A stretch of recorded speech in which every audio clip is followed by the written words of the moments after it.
ಇನ್ನು ಹಂತಕ ಏನಿದ್ದಾನೆ ದಾವಣಗೆರೆಯಲ್ಲಿ ರೈಲ್ನಲ್ಲಿ ಪ್ರಯಾಣಿಸುತ್ತಿದ್ದಂತಹ ಮಹಿಳೆಗೆ ಚಾಕುವಿನಿಂದ ಹಲ್ಲೆ ನಡೆಸಿದ್ದಾರೆ. ಆ ಮಹಿಳೆಯ ಸ್ಥಿತಿ ಗಂಭೀರವಾಗಿದ್ದು ಚಿಕಿತ್ಸೆಯನ್ನ ಪಡ್ಕೊಳ್ತಾ ಇದ್ದಾರೆ. ಈ ಸಂದರ್ಭದಲ್ಲಿ ಘಟನೆ ಹೇಗಾಯಿತು, ಯಾವ ರೀತಿಯಾಗಿ ಆತ ನಡವಳಿಕೆಯನ್ನ ತೋರಿದ್ದ ಆ ಸಂದರ್ಭದಲ್ಲಿ ಅನ್ನೋದನ್ನ ಆ ದಂಪತಿ ವಿವರಿಸಿದ್ದಾರೆ. ಹಲ್ಲೆಗೊಳಗಾದ ಮಹಿಳೆ ಮತ್ತು ಮಹಿಳೆಯ ಪತಿಯಿಂದ ಹಲ್ಲಿಯ ಒಂದು ಘಟನೆಗೆ ಸಂಬಂಧಪಟ್ಟ ಹಾಗೆ ವಿವರಣೆಗಳು, ಆತ ಯಾವ ರೀತಿಯಾಗಿ ಆತನ ಮೂಮೆಂಟ್ಸ್ ಇತ್ತು, ನಂತರ ಹೇಗೆಲ್ಲ ವರ್ತನೆ ಮಾಡ್ದ, ಬಹುಶಃ ಏನ್ ಮಾತಾಡಿರಬಹುದು, ಇದೆಲ್ಲದ್ರ ಬಗ್ಗೆ ಅವರು ನೋಡೋಣ.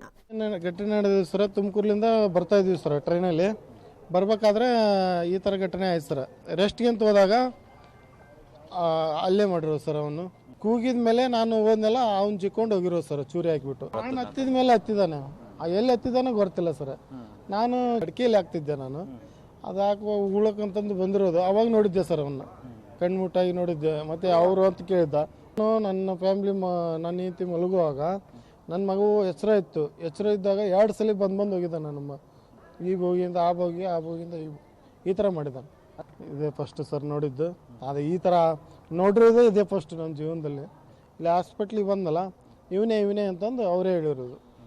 ಅವರೇ ಗೊತ್ತಿಡ್ದು ಅವರೇ ಹೇಳಿರೋದು. ಸುಮಾರು ಬೆಡ್ ಅವ್ನ ಪ್ಯಾಂಟ್ ಮೇಲೆ ಬಿದ್ದಿತ್ತು ನಮ್ಮ ಹೆಣ್ಮಕ್ಳದು.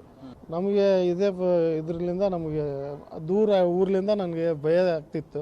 ಕಂಪ್ಲೇಂಟ್ ಬೇಡ ಅಂತ ಅನ್ಕೊಂತ ಮತ್ತೆ ಕೊಡಬೇಕಂತ ಅನಿಸ್ತೈತೆ ಸರ್. ಮತ್ತೊಬ್ರಿಗೆ ಯಾವಬಾರ್ದಂತ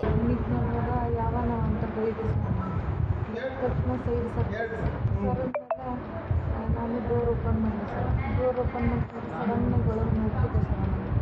ನೋಡ್ತಿ ಚಾಕು ಹೊಟ್ಟೆ ಚುಚ್ಚೆ ಟ್ರೈ ಮಾಡಿದೆ ಸರ್. ಆ ದೂಡಾಡಿನೆಲ್ಲ ನನ್ನ ತೀರ್ಬಿಟ್ಟು ಸರ್. ನೀರಿನಲ್ಲೇ ಅದು ಚಾಕು ಹಾಕಿ ನಾನು ಚೀರಿದ್ದೆ ಸರ್. ಚೀರಿಂದ ಬಾಯಿ ಹೊಟ್ಟಿಗೆ ಟ್ರೈ ಮಾಡಿದೆ.